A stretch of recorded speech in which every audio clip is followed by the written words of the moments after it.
Hello people, today I have with us the RMS 108 Murasai, which is the mass productive attack use mobile suit. So we have a really cool looking variant on the Zaku type unit and a really styling looking head. Love this guy. The big spikes on the shoulder, the big flappy shield with two beam sabers, and it comes with the gun and the blades for the beam sabers, of course. But let's go ahead and check on this one to see how we like the articulation, and let's go from there. So of course we start at the head. Head is on that double ball joint that we like so much. We got the little ball joint in the middle there. Actually, no, wait, this one isn't the double ball joint. This one is pinned in between, so you can only go back and forth up this way. And the ball actually affords very limited motion on the head just because it's so big. You know how that goes though. One of these guys isn't expected to turn his head too much. That's mostly to protect the rest of that stuff there anyway. For the arms, the shoulder of course moves on a peg. On this one's a peg and a poly cap on there, so you can move it you know, quite a bit, as much as you need to get him to do a partial T-pose. You can rotate the elbow right here. Shoulder moves on its ball joint all the way around. And I believe it's just a peg out from the body into the arm. So let's see if that's true. Yes, so there's that peg. This one actually has some articulation to come out, but the armor really stops it from coming out all the way. So you have to pull it out a bit and then do that. Even so, it's not going to be perfect. Let's see if I can show y'all what I mean. I can get this back in there. All right, my neighbors are doing some work outside and you hear them running their engine. I got it stuck in there. There we go. So you can move it like this, and that'd be to like cross over the chest kind of thing. Hold that gun in front of it. It'll look pretty good if you combine that with the gun effect, and I'll show you that one later. And then I took that one off. Rotation at the shoulder here, and one joint for the elbow, typical of the Zaku type units. One ball joint inside the wrist allows you to move that one. On this side, the shoulder is more sturdy on this one, but you have your poly cap joint inside the shoulder here, so that moves that one up and down. You can rotate it, and then each of these has that flappy ability, so you can deploy the armor downward or however you like. On the waist, there is an articulation point with a peg going down into that poly cap, as you see. The little flaps here moving up and down, and then you can split the skirt in front, but I did not, so as you see, it is just that one. Back one also flaps, which is unusual for a Xeon unit. Move his arms up. Lift this one up again. You have the hips are big ball joints, just like the Zaku. Plug into poly caps on the hips, so you can move that thigh as far as the armor will let you. Let's see if I can move this one up like here, and then backwards. I keep putting my finger on it like that, but you can move it all the way 360 degrees just because it's a ball joint. Two joints in your knee, so you can get some awkward angles if you wanted to. And then a ball joint at the foot, plugs into the foot, and then there's a rocking mechanism up on the top, so that moves it back and forth as well. I think this one's on a joint. No, it's not. Yeah, there's no other joints in that foot. Kind of restricted motion on that, on the legs there. Not terrible for an early HG. This one isn't too early. It's number 52, but still, it's limited in what it can do. As far as what this one comes with, it has, like I mentioned, that beam rifle. This one attaches to a hand that's specially made for it, like so. As you see, it has a peg hole in there, and then the trigger finger. That works out perfectly to get that one in there. I'll have to take it apart and show you guys what that looks like. And then of course you get the two beam sabers that can attach to the beams that are right here. also comes with a sticker sheet. I only used the one for the eye. This one also wraps around the visor, so you can have, or actually I think it's this one. This one wraps around the visor so that you can darken the color, because it is used in the same mold as the gray. So it's a gray face. I just slapped it on there. You can hardly see it. If we bring the light close, you can see that I put one of the stickers on. And you can hardly tell that it's gray, so I didn't bother. And then I'm going to paint it anyway, so I'm going to leave that one as is. Not too much that comes with it. You do have some extra poly caps, but what are you going to do with those? I'm going to put them in my pile in case I ever need any extras or spares.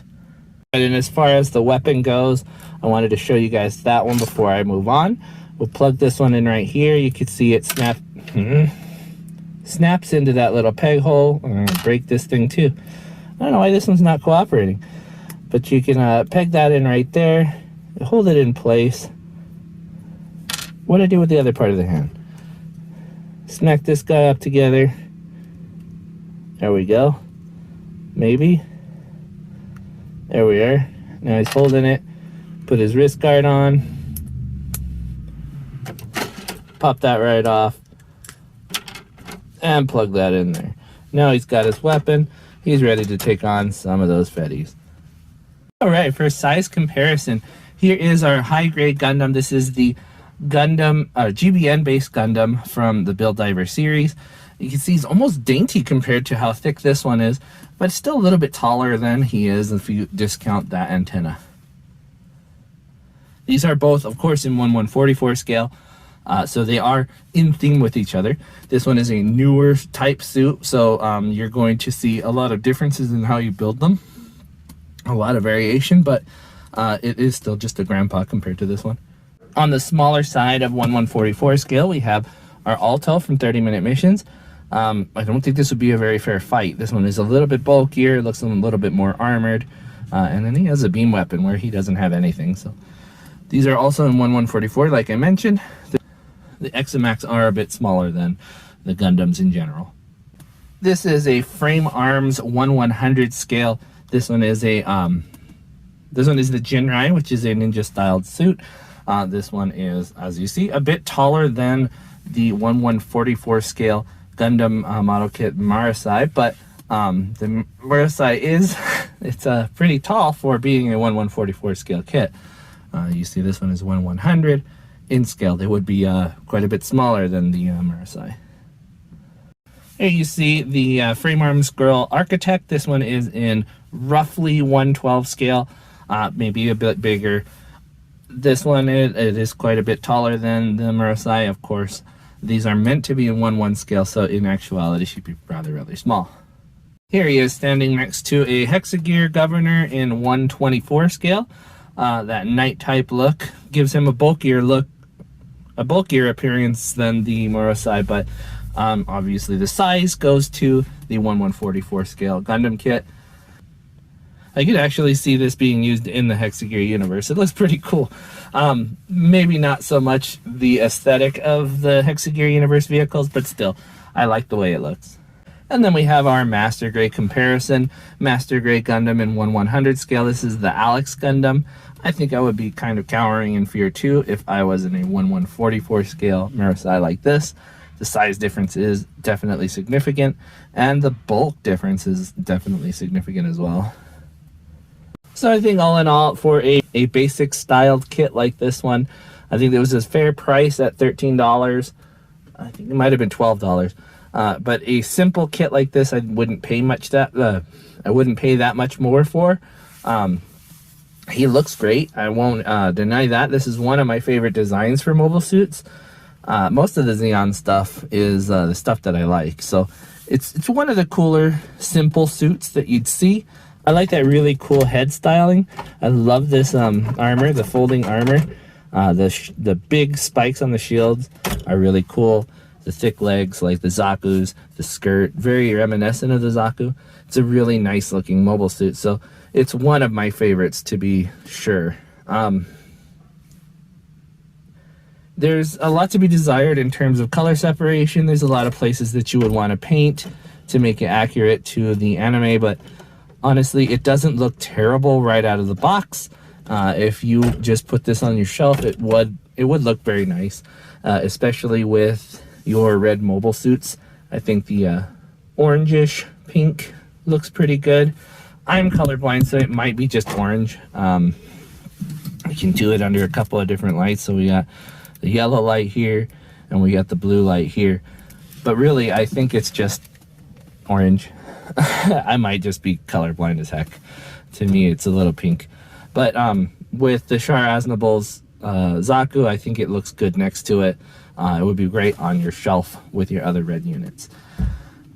That said, it's not terribly difficult to find, but it is getting scarcer and scarcer as time goes by. They will reprint it, I'm sure. It's a very popular kit, so don't fret if you're missing out. Don't spend more than $12, $15 on it. Just be patient, it will come back out, I'm sure. In terms of extras in the box, there's not a lot, so if you're looking for something that you can customize right out of the box, it's not there. But still, you do get a nice looking mobile suit right out of the box, and it wouldn't take a lot of work to make this one really shine. I would highly recommend this one if you like the Xeon type mobile suits. A lot of people don't, I noticed, but this one is one of the ones that I would recommend. It's very big on the ease of buildability. It's nice to do it in, like, 45 minutes to an hour, and you got a nice product on the shelf. But that's going to be it for this video, guys. Thank you very much for watching. I will see you guys next time, or you'll see me, but more than likely you'll see my stuff. Bye-bye.